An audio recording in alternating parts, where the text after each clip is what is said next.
It's for Friday. It's WOW Ergonomics. It's midday. Thanks for joining us, everybody. And how are you? I'm very well, Graham. And it's another bank holiday weekend. They just keep rolling in, don't they? And then another 3 weeks and we'll have another one. It's just April and May is just bank holiday weekend-tastic at the moment, isn't it? The one at the end, I'll let you know now. I haven't let you know that I'm on holiday. I'm going on holiday. So. Are you? Where are you going? Yeah. Coath. Nice. Yeah. Do you know why? Because you can. Because it's nice. Oh, because it's nice. There you go. I'll set them up. You put them away. Yeah, absolutely. A bit like Liverpool. Well done to Liverpool for winning the championship. Good things come around in the end. When I was growing up, Liverpool didn't do so well for a long time. After the sort of Dalglish era, when it was sort of late 70s, 80s, where they were an early and sort of into the 80s, they were pretty dominant, and then they just sort of tailed off, didn't they? So, but that's the way that the cookie crumbles in the old football. Yeah, and sometimes what's lovely about it, what's a great thing about football is it doesn't necessarily mean that throwing lots of money at it even works. We've seen that over the years. It's just how much you play as a team is really important. Teamwork to make the dream work. Teamwork, dream work, all of those things. Not dream works, because that's a completely different thing. That's Phil. Absolutely. We are going to bring our special guest in to raise the bar and bring us all up out of this mediocrity right now. So a big welcome to the wonderful Stef. Hello. Hello. Thank you for joining us. Hello, today. Stef.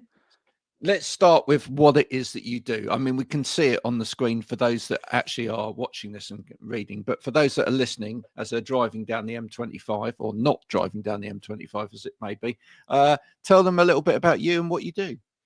So I'm a personal trainer. I teach group exercise classes, do a bit of one-to-one, and my big thing is my transformation program. So I help ladies get fitter, lose weight, and just have a healthy, more active lifestyle. Cool. Why ladies in particular? Why have you? Yeah. It was a self-preservation thing that actually, I thought, right. Because I go to people's houses with the personal training. I had a few sketchy inquiries from men. So I do still work with men, but I openly advertise to women, and I kind of work with men who I know through my circles already, because I had a few weird voicemails, and I won't go too deep into that because please don't. No, please don't. But if it was maybe like you started off training the wife or whatever, and then she said, "Oh, can Jimmy come in as well?" Exactly that, yeah. And I have worked with men over the years and had great results with men as well. The theories are quite similar, but also being a woman myself, I think I can relate to ladies more in my advertising and my offering. So gents seem to have a different approach to these things in what they're after as well. So I've kind of found that I do enjoy working with ladies, and a lot of the ladies I work with, all the ladies I work with, it doesn't feel like work. It's just like having a lovely group of friends, but they're paying me.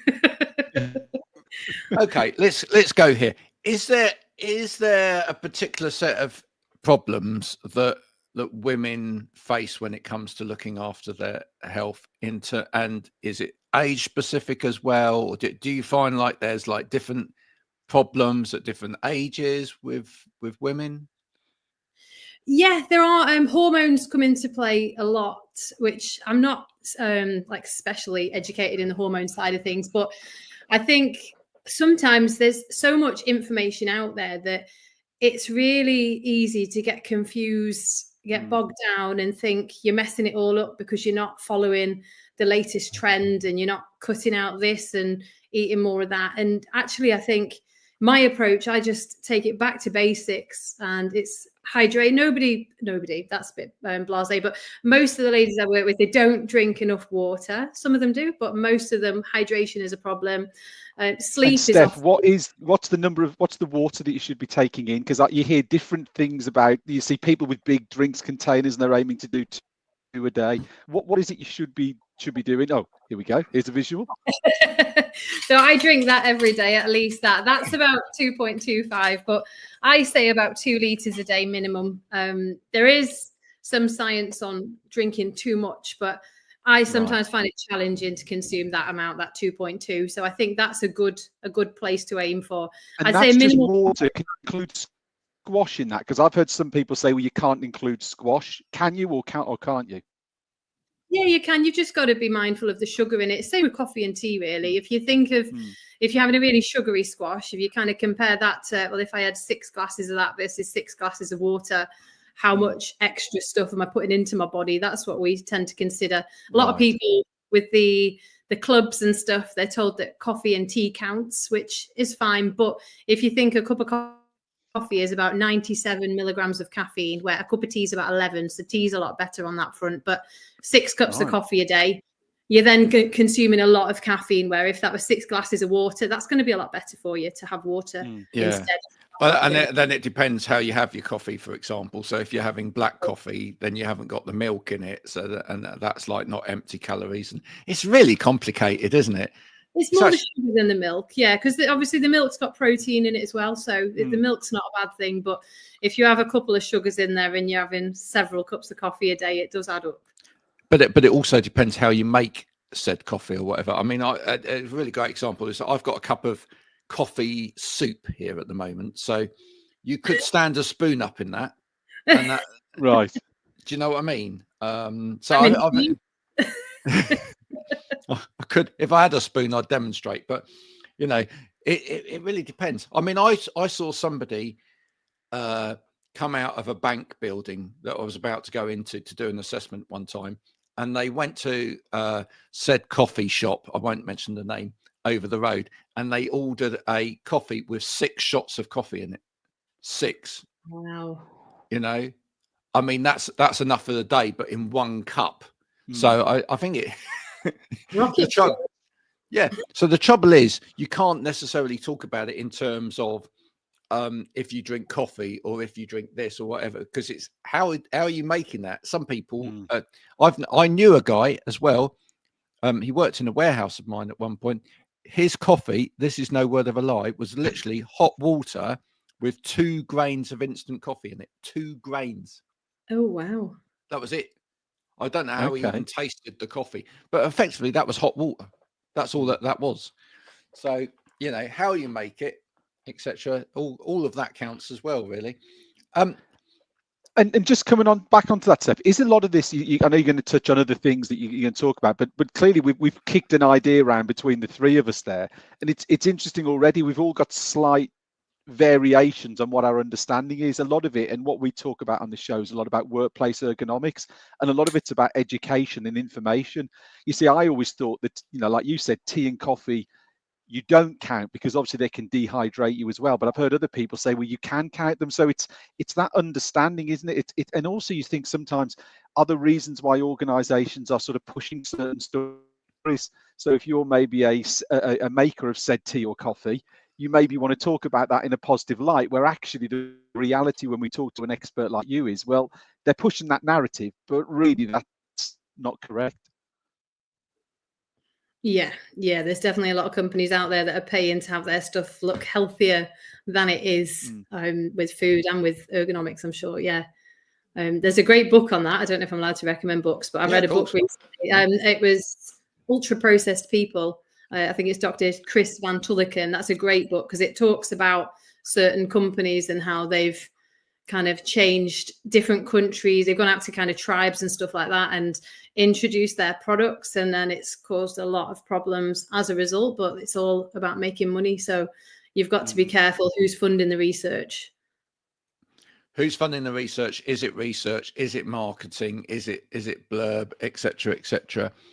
You know, it is a massive education piece, but also the other point of that was sort of came in whilst Stephen was speaking was that I found over the years when I was doing workplace assessments, for example, Stephen, that if you go in as well, and I'd love your view on this, Steph, but if you go in kind of preaching, saying, you know, well, you mustn't do this, but you should do that and whatever, you hit barriers with people as well anyway, because it's like if you went in and said to someone, don't sit like that, you've got to sit like this, you'll get someone that goes, oh, but I like sitting like this.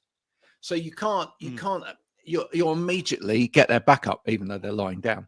Do you know what I mean? But you're kind of like, you'll get that kind of rub against them. Whereas actually, if you start going like, oh, that's interesting, why do you do that? Explain that to me. Help me to understand why you're doing the behaviors that you're doing at the moment. Then it's easier for you to then unpack those behaviors with them. And you almost want people to identify for themselves what might be wrong. Do you find that when you're doing training with people? Massively, yeah. Because a lot of ladies come to me because they need to lose weight. That's always the biggest motivator. And there's no one size fits all. So I've got a transformation program, but each one that runs it's slightly different, because the people that come in have slightly different issues, different opinions, and you can't just go into a situation and just assume you know the answer, because it's like with the nutrition side of things. I need to find out what they're doing before I can tell them what they're doing wrong, because if I just handed everybody a diet plan, I'd have no customers, because nobody wants that one size fits all. You've got to eat this and this every day, because it'd be boring. It wouldn't fit in with what you already do. And it'd be such a drastic change that you'd just feel such resistance to it, where if you look at what they're doing, find out why they're doing it, and then just start tweaking it, that's my approach entirely, is the little tweaks so that they barely even notice anything's really changed. I've got to ask you a question about one of my new favorite TV programs that I have been watching, which is about that woman that does with Jay Squash, who does the I'll get in trouble now, but all right, but she does the batch cooking. Have you seen that? No. Oh, right. Okay. It's a big thing, isn't it? Yeah. So this is a big new program. It's sponsored by a certain supermarket discounter, which is where you can buy the books and everything as well. Right. But at the end of each show, Joe goes back in and he unveils this board, right? And he goes, "Oh, look what you can do!" Right? And basically, he says, I'm struggling to keep with the story here. He says, like, if you keep this up, this is what it's gonna do for you, and it's going to save you a lot of money. That makes sense, right? If you batch cook, it's going to save you money, right? It's going to save you a lot of time, and some of the time savings are ridiculous, like 3 weeks or something of your life, because once you've done that extra cooking time and you've batch cooked or whatever, you're not then cooking at other times, so you're not elongating things. But the money savings, that's big. But then the other thing is the nutritional value of it is better, because people are cooking and they're not eating processed food all of the time, and they know what's going into that cooking. I mean, it's part of this that we just don't cook enough these days. I think life has become so convenient, hasn't it, with the way that the food industry has pushed products that make money, because they're going to make more money out of something that's in a packet that you can scan easy on your little apps. It's pumped full of protein, even if it's basically a chocolate bar, rather than getting like a bowl of grapes and having to weigh it to know exactly what's in there. So when you're being really strict about what you're eating, it can be very easy to slip to products in packets. And when you're tired as well, like I have a thing about that 4 p.m, 4:30 in the afternoon dip, where you're hungry, you probably need your tea, but it's a bit early, or you're making tea, and you open the cupboards and you just grab whatever's there. And a lot of it's about chocolate digestives. Other chocolate bars are available. Yeah, but it's true, isn't it? Yeah. And you just reach for what's convenient. And because your brain is kind of wanting carbs and glycogen, you reach for something that you know is going to be a quick hit of energy, a quick insulin boost. But we grab something that then we have a very fast insulin dip, and then we're looking for something else again quite soon after. And so Steph, if you hit that 4:30 need for something, instead of going for the Kit Kat and the chocolate digestives, what's the thing you should have in that would sort of instantly help that craving, but doesn't, but prevents that insulin drop? Is there something where you say to your clients, this is what you should have in for this happening at this time of the day? You mean other than a smack on the wrist with a ruler? Yeah, I know. I don't have a specific thing, but myself this morning, I came in from training a client and we didn't have any eggs in. I was going to boil a couple of eggs, if I'm honest, because I didn't have enough protein in my breakfast. But I got some strawberries and some natural peanut butter, because then you're getting the sugar, but you're also getting fat. Oh, right. So it's a more well-rounded snack. If you can get protein as well, obviously that's 10 grams of protein. So if you can get protein, fat, and sugar or carbs, then you're going to have, you're hitting what your body needs, and you're actually putting some nutrients in, rather than it just being that quick energy fix with not really any nutrients. You just reminded me, and this is a complete aside and probably have absolutely no nutritional value to it whatsoever, but I saw another woman making on the old TikTok the other day. She made peanut butter bread. Oh, yeah, right. I know, right? Okay, tell us more. Well, so basically, you make, it's like when you're making the mixture with the yeast and everything, you put in the peanut butter and whatever, and it's quite watery, and you just fold it. It's one of those where you don't have to knead it or anything. You just fold it, and then it's there, and it tastes of peanut butter apparently. Oh, wow. Peanut, and if you toast it, it's like peanut butter. Oh, it's beautiful. What an idea! I've got to try it sometime. You might have to try that one. You have to share the recipe with us. There are certain people in this world that don't like peanut butter. I have you know, it's a bit like Marmite. Some people love it, some people don't like it. But for me, that's a definite. Got to have a go at that. Yeah, I like people. Some people are allergic as well, aren't they? But there's loads of ways of getting your protein and your fats in. As I say, we all have go-tos. Like my go-tos are things like eggs.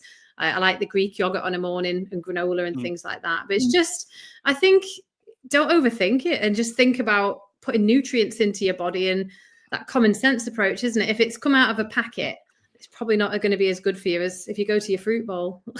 Now, look, the only thing I'm going to complain about on the eggs, and I'm going to mention it here whilst we're at it, right, is that we buy tons of eggs on a Friday when we do the shopping. Buy a shed load of eggs. Trouble is, when you've got a family of different ages and whatever, and we've got some boy, you know, we've got one boy that's like doing his GCSEs at the moment. Fortunately, some of the others are away; they've already left home and whatever. But he's the biggest culprit. I'll come home at night, or I'll be here, and then I'll go out to make the tea, and he's already cooked himself some eggs, right? And I need those eggs, and he's not told me that he's going to use these eggs, because he's like a protein diet type thing. You know, he's really into all of that, etc.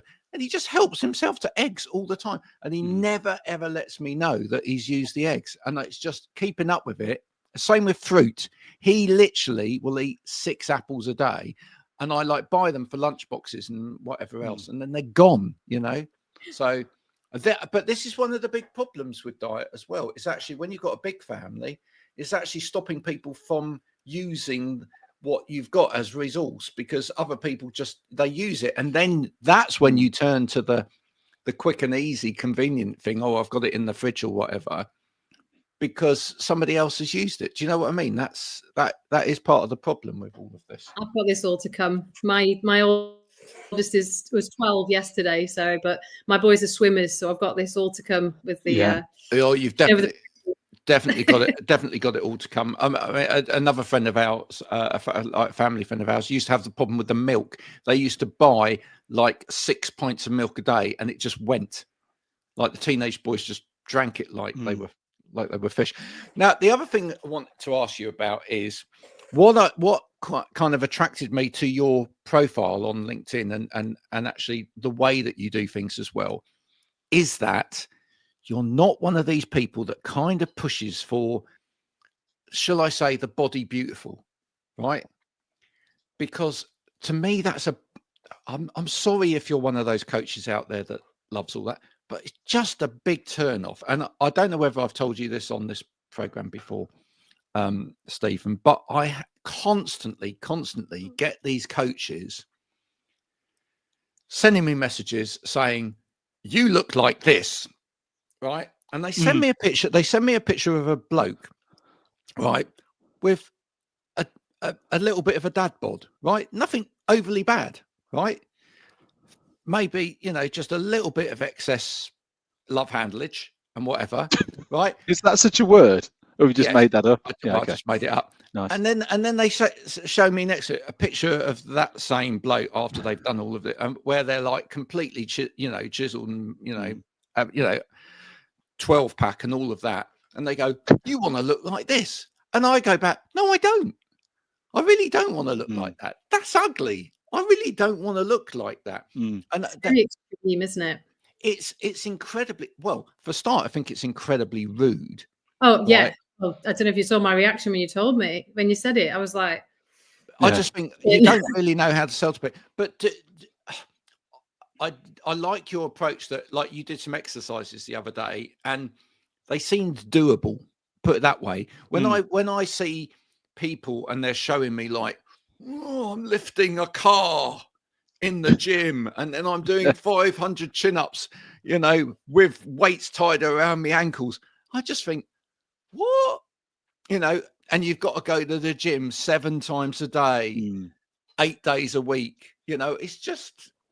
I'm glad you said that, because I often compare myself to trainers like that, and sometimes feel like I'm getting it wrong, because some people find that quite sexy, and that's kind of the approach that they all want, that kind of amazing body. And I'm here about being realistic, and if you want to punish your body and live in kind of a deprived state, then go for that. But if you just want to be healthy and have a good life and be able to put your clothes on out of your drawers and them not be too tight to fasten up, that's more important. Because we go to the beach once a year, and it's very, I don't mean me, I mean people in general, like you have a big holiday once a year, and it seems to be that thing of, let's get skinny for the holiday, then we go on the all-inclusive holiday, put loads of weight on, and it's that vicious cycle where I'm just trying to teach people how to lose weight so they can be healthier, so they can run around with the kids. One of my ladies on the transformation, she wanted to be able to run up the hill outside her house when her daughter challenges her to a race without being embarrassed and without dying when she got to the top. And that is much more important than having abs to die for in your holiday pictures once a year. So that's a no-brainer for me.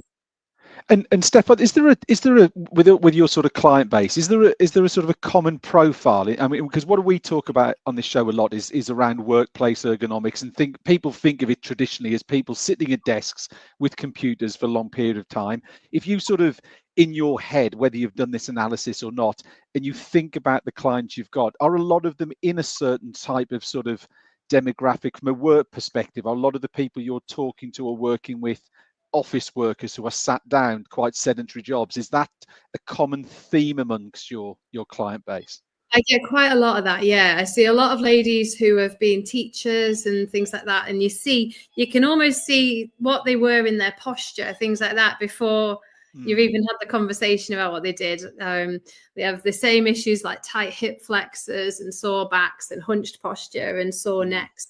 One of my favorite, I've got a video on YouTube about doing the turtle stretch, because I have a bit of a joke about when you get older, if your posture is terrible, you start to hunch at the shoulders, and then as a result, you'll have all seen a little old person who looks like this. After they started hunching at the shoulders, the neck then comes out like this to compensate, so you can still look forward, and they look like a little turtle. And then so we do a stretch in like my Pilates classes where we do this stretch to kind of get all the muscles in the back working again. But if you can have better, I don't use the word ergonomics, because we had a conversation about this morning. Somebody said, "What's it actually mean?" And I said, "I think it means this," but we won't go into that. You can explain that. Yeah. Okay.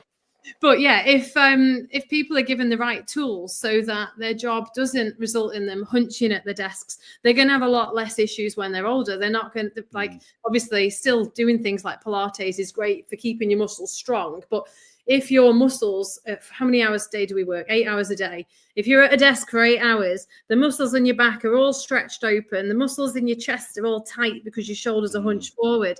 That has a knock-on effect And I get people, I've got a client at the moment, he came to me with that exact thing. He sits at a desk and I swapped his chair for a fit ball. So he sits on the ball now, and you can't slouch and you can't do the same things on the fit ball. It just automatically pulls you a lot taller. So, but years and years and years of him, he was a soldier, and then he left the army, started his own business, and now he's got this posture that we're trying to fix. And I've been working with him for a year, and we've made massive inroads on it. But these issues come in gradually. You don't really see them happening there. These people wake up one day, they're in a lot of pain, they feel absolutely knackered, they can't do any of the things they used to be able to do. And that's the first thing, is getting them holding the bodies right again. So what you do is amazing, because it's preventative, because prevention is always better than cure, isn't it? Yeah. I'm glad you brought up the ball as opposed to a chair.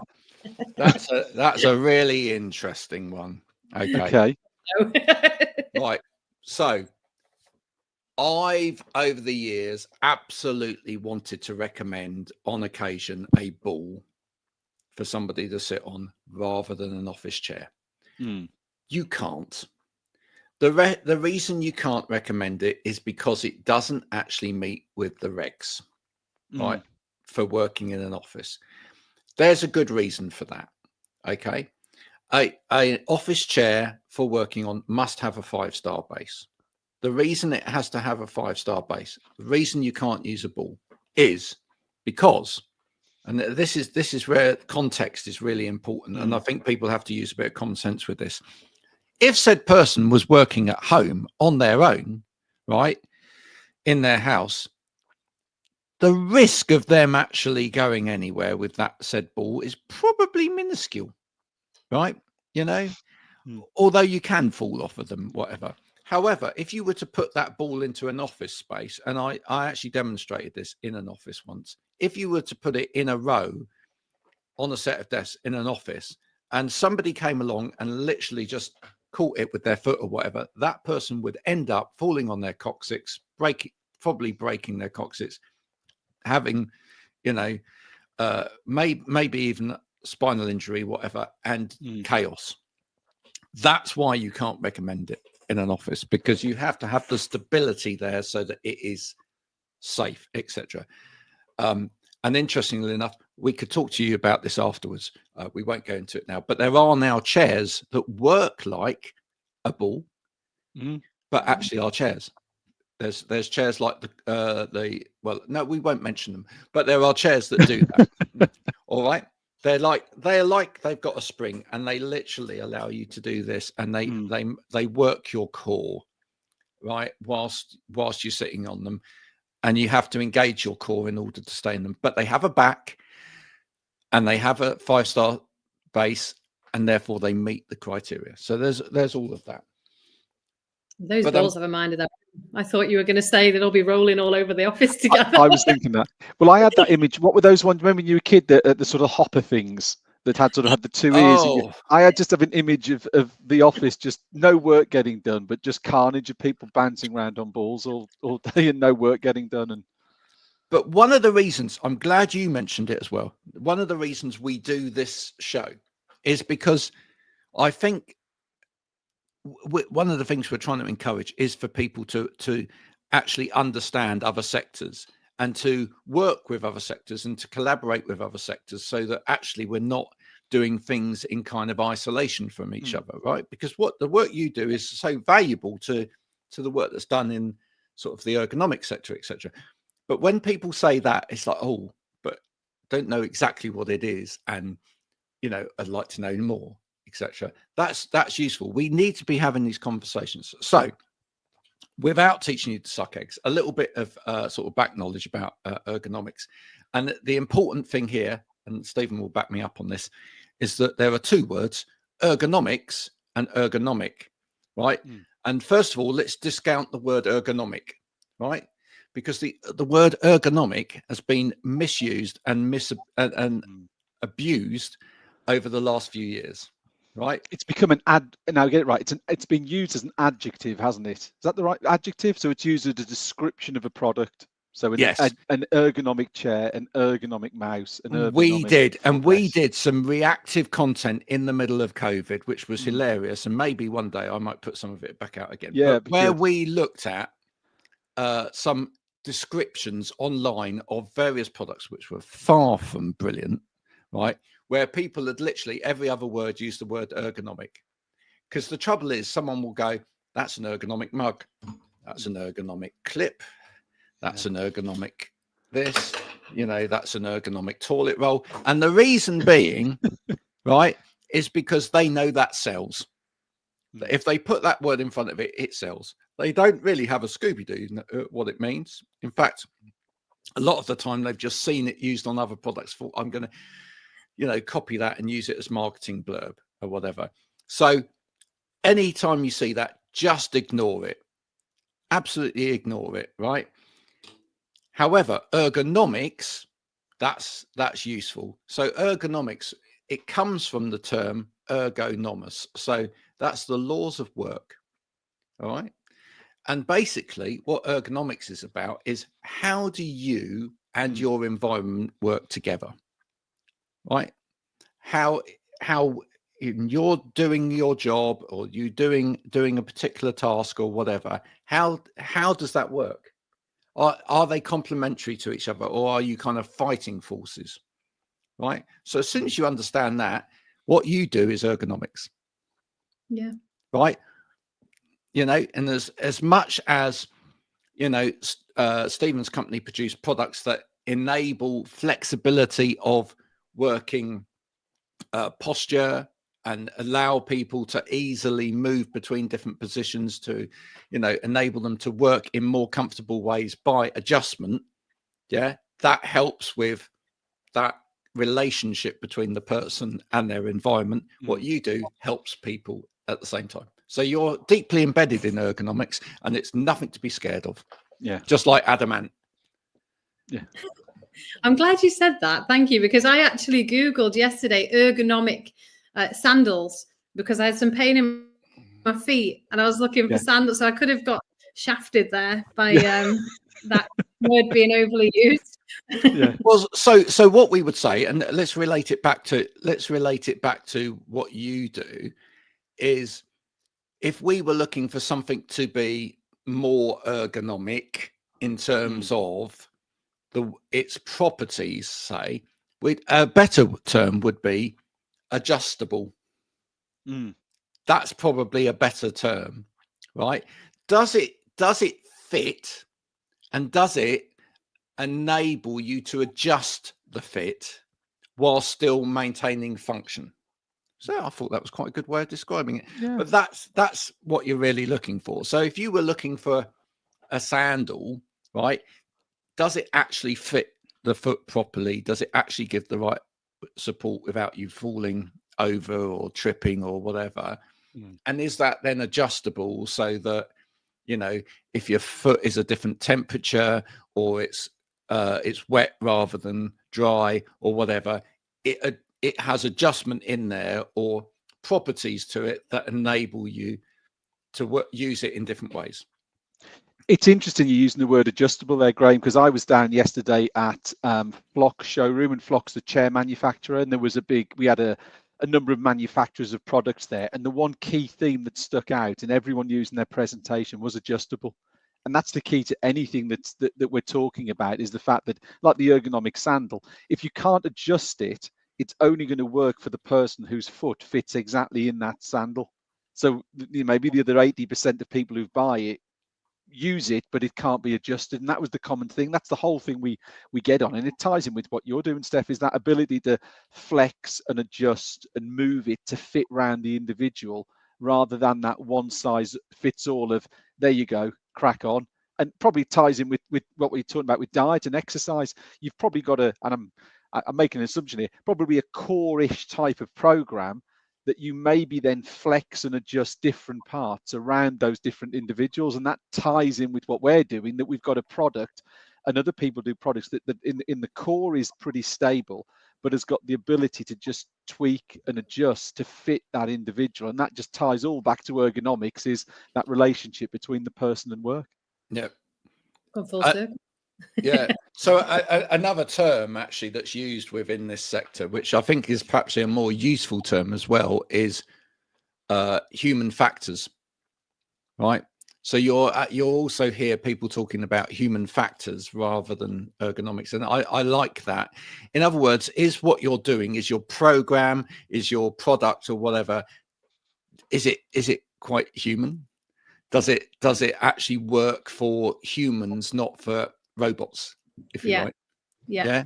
And that's my problem with those coaches, fitness coaches, where they go, you want to look like that, because they're effectively saying, like, everybody needs to look the same. You're not fit until you're like ripped, you know. You're not fit until like you can lift a car above your head.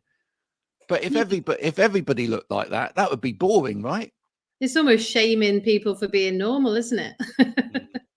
Well, yeah, and I know, well, you know this as well. You can be a bigger size, but you could be much fitter than someone Exactly. that looks leaner, but actually internally, because they're not doing any exercise, they're not looking after themselves nutritionally or whatever, is actually quite unhealthy. Yeah, exactly. Yeah, because it's about how strong your muscles are and can you do the things you need to do day to day. I personally try and always practice picking up my kids as they get bigger, because I want to be strong to be able to do things like that. I want to still be able to give my kids a piggyback. They're getting bigger and heavier, but that matters more than being able to go into their gym and do weird and wonderful things standing on one leg. And Steph, do you see people and we've spoke on the show, we've had guests on who've sort of turned down clients for work. Have you turned people down? Have you turned people down because they've come with you with a perception of how they are or what they look like that's totally false, and actually they don't need your services? Because that can often be the hardest thing, is actually saying no to someone, isn't it? And going, actually, no, I don't think I'm the right thing for you. You haven't got that situation, but you're seeing it in a different way. I'm quite lucky, I think, in how my messaging is. I think by the time we get to speaking on the phone, we generally already have an idea that we're going to be a good fit for each other. I have people go for various reasons. I did have somebody that they wanted to get fit for martial arts, and they had this whole setup planned out. They wanted me for the sport, for the physical stuff. They wanted a sports massage person.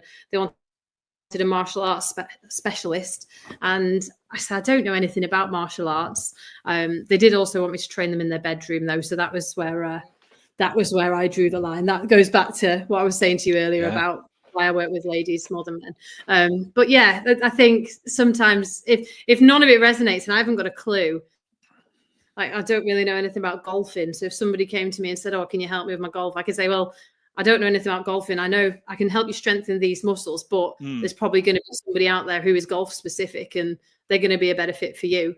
So yeah, if somebody came to me and said, right, I want to prep for these bodybuilding competitions, they would be wasting their time, where if they went with somebody who, I feel like that's a terrible advert for me, somebody who's done it, who's walked the walk, who's helped people grow muscle, who's helped people do all that.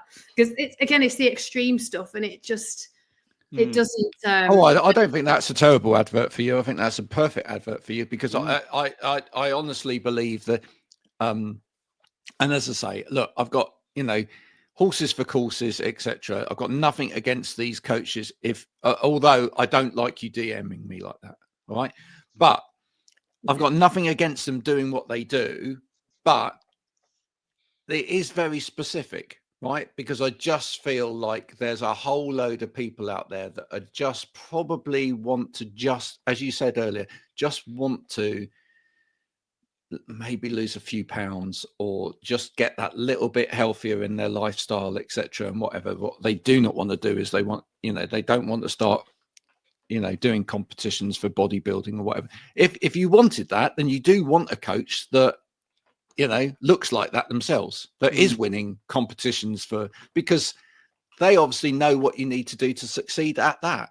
Yeah, and it's horses for courses. But do you get, I always like to ask this question because I think it's quite interesting, do you get businesses interested at all? Like, do you get businesses interested in getting you into a business to talk to a group of people? Yeah, why not? Because I've never put myself out to businesses. It was something I talked about, I think, before COVID hit. That was kind of one of my next steps for growth, was to try and get in with some businesses. But I really like that one-to-one approach where I get to know a person. When I teach an exercise class with 20 people in the room, I make sure I know their name and a little bit about them. We all have a chat at the beginning of the session before it starts. And I prefer that personalized approach. I've realized in myself from coaches I've worked with, when I've really bought into a person and signed up to work with them, and then all of a sudden they start giving me less of them and more of the people that work for them, that kind of grates on me. So I've realized that actually I need to keep my bubble fairly small, because I want to be able to remember, oh, it's the birth, basically, like a client I worked with this morning, she's a grandma, and her grandson was born on the same day as my dad's birthday. So it's little things like that where I think it's because I care. Where a lot of people can come in and teach an exercise class and not care who's in the room or what your name is or what your problem is and what you want to achieve today. Where I think the world's getting, I don't know if I'm saying bigger or smaller, but a place where I really value that connection with people, and like even the conversations I have with people on LinkedIn, it's nice to have that little connection and you kind of see what they're up to. And I don't want to spread myself too thinly and then kind of not give people, basically just giving them the knowledge, but without, I don't know. I hope you know what I'm saying. I feel like I'm no, I totally do. I do kind of the kind of, sort of business mentor coach part of me though does want to say to you that don't be scared to take that opportunity though, because I think actually just going into some businesses, if they were open to it, just to give them that conversation about actually if what you needed was that kind of one-to-one journey, and actually you're not looking to try and completely change the world in terms of your fitness, but if you want to work with somebody that can do this, and just then giving a few tips would be perhaps a really good way of actually picking up those clients to then take on the one-to-one basis. And I think businesses will, well, Stephen might contest to this, but I think that businesses are quite open to that kind of conversation now, because they are starting to really value educating their workforce as to there is an opportunity and a way of changing things. Yeah, I think so. I think you look at across all sorts of facets of whether it's workplace ergonomics, whether it's health, diet, fitness, all that sort of thing. I think if employers can get more healthy, productive staff, it creates so many different things. It helps them with staff retention, it helps them with productivity, it helps them with sort of general sort of workplace camaraderie, atmosphere, and spirit. So yeah, I think it certainly would do something for that, and we've seen lots of examples, haven't we, Graham? People we've had on this show who've taken what's quite a personal business and then rolled it out on a larger sort of corporate level and been very successful. Yeah. Whereabouts in the country are you, Steph? I'm in North Lincolnshire. Right. Okay. Well, then what maybe what we ought to do is afterwards, not now, because we're in the middle of a show, but afterwards, if you and Stephen have a chat, he might have a dealer or someone out in that sort of neck of the woods, and maybe there could be some like collaboration with it, like if they were doing an event, a corporate event or something like that, where you could go along, you could do a few exercises right in front of kind of a corporate crowd. They could talk about sort of some of their products, you could talk a little bit about what it is that you do, and that could be a really nice like little collaboration. That could be good. Yeah, it would be complementary, wouldn't it, to each other? Absolutely. Like we said, Graham referenced in the show, it's that not working in silos. It's putting 3, 4, 5, 6 different ideas together and creating that better output, rather than you doing a bit and me doing a bit and Bob doing a bit and him doing a bit. If everyone works together, it's more effective, isn't it? Yeah. I think a lot of people have this mindset of worrying as well, where like one of my clients, the one I was talking to you about earlier, I referred him to my friend who's a sports massage therapist, and obviously there is always that little bit of fear that they might feel that approach was more beneficial and not want my approach. But actually, as this client has, when you kind of take on those things that complement each other, you get the results a lot quicker and more effectively as well. So Yeah, it makes sense. Well, it's also, especially when it comes to your health and well-being, it's also hearing the same story from different approaches, Yeah. because that way it starts It to kind of, validates it, doesn't it? it validates it, and it starts to make more sense, right? Because otherwise what people do is they start and stop, because they see, they may even find like they're sitting with conflicting ideas. Yeah. So they hear one thing from one person and then slightly different version from another, and then they start going, oh, I don't really know now. Do I do that, or do I do that? But when those people offering the advice work with each other, and working could just be, oh, you know, we talk to each other and we know what everyone's saying to that person, then because it all is more cohesive and it comes together, you tend to get a better outcome, because that person's thinking, well, actually, I need to follow all of this. Yeah. You know, and it's like you mentioned earlier, like the whole posture thing. If you have someone starts to exercise, they're starting to eat better, etc., but then when they get into work, they sit in front of the computer all day long and they're like that, right? Shrimp position, and they're isn't it? sitting in the shrimp position, yeah, in a bad posture. They haven't got the right equipment or the right setup or the right education for that in front of them. Then all of the good work you're doing gets undone because of that. So, you know, and we've seen that over the years, and certainly I saw that when I was going out doing workplace assessments. I needed everybody to be singing off the same hymn sheet, so that person actually had everything in front of them to actually make those changes. And once you put that into place for people, they go, oh, I get it now. Yeah. Because people are quite slow sometimes. And when you're in pain, if you're in pain with your issue around your posture and things like that, it can kind of make you very tunnel visioned, where the first thing people do with pain is go to painkillers. Where if I, like with my own mum, she gets in pain, I say, yeah, it's because you need to, your knees are hurting because you need to stretch your thighs because you're doing this, and this, because she's on her feet all day.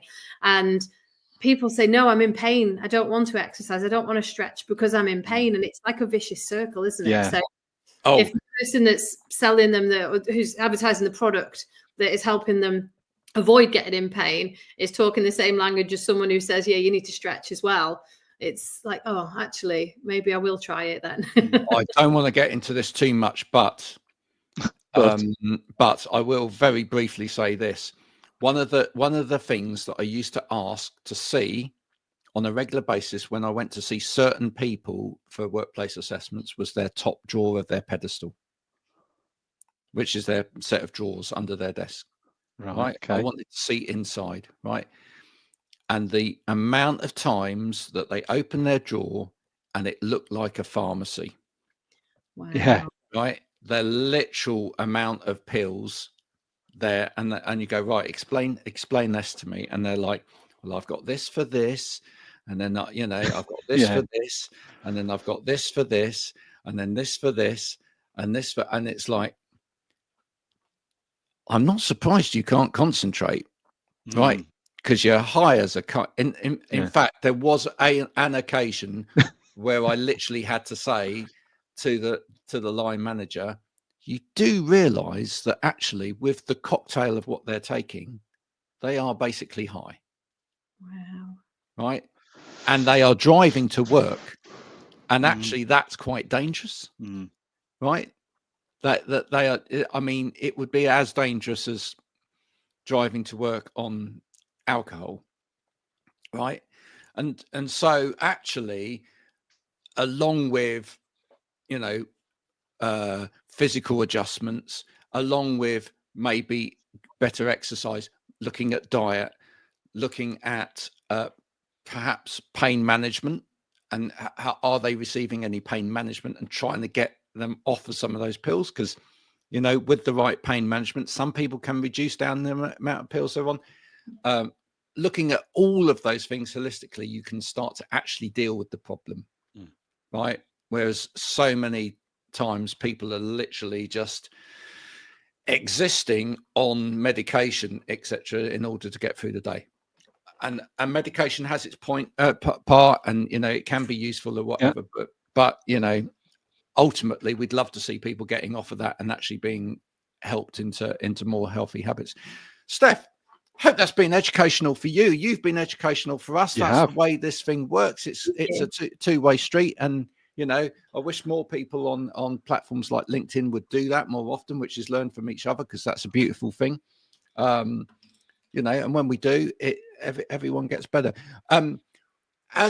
Because you started off today by saying that you were sat on the sofa with your laptop and whatever else, if you can send a photo of how you work with your laptop to Stephen, he will avail you with some bits and pieces from Backer Outgeisen to help you sit in a more fruitful way.